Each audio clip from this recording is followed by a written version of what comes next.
Hi, and welcome to the Council Recap, where we take the content of the City Council meetings and give you the breakdown. I'm Cedric Welton. Let's get started. In this Council meeting, we opened with a presentation by Councilmember Alex Montero discussing the Hawthorne President's Council Annual K-9 Fundraiser Dinner.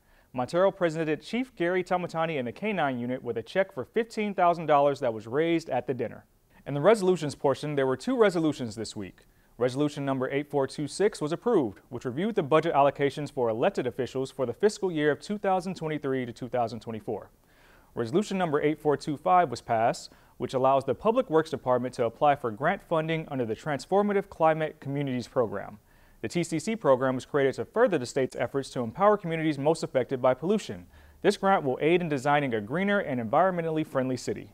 There were no ordinances this week. There was one public bid discussed, project number 23-03, the roof replacement for Betty Ainsworth Gymnasium. It was determined the three bids would be deferred to staff for study and recommendations. In the general matters portion of the meeting, Council reviewed the budget report for all special events in the fiscal year of 2022 to 2023. The report was accepted by Council. There were no items in the public hearings portion of the meeting.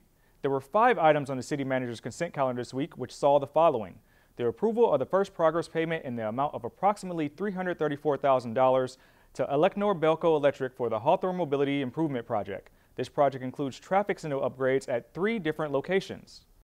Council then approved the agreement between the City of Hawthorne and Complete Plus and Eddings Bros Incorporated for supply and parts services on an as-needed basis.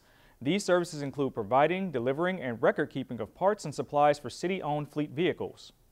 Council would then approve the agreement between the City of Hawthorne and Merrimack Energy Group to provide bulk fuel services on an as-needed basis. This will assist the public works staff with fuel services for all city-owned equipment. Council approved the first progress payment for project number 23-02 to Incentiform Technologies LLC of Chesterfield, Missouri. This sewer improvement project includes CCTV inspection services, existing pipe-cured in-place pipelining, and other opportunities. Council then reviewed the American Rescue Plan Act economic development programs.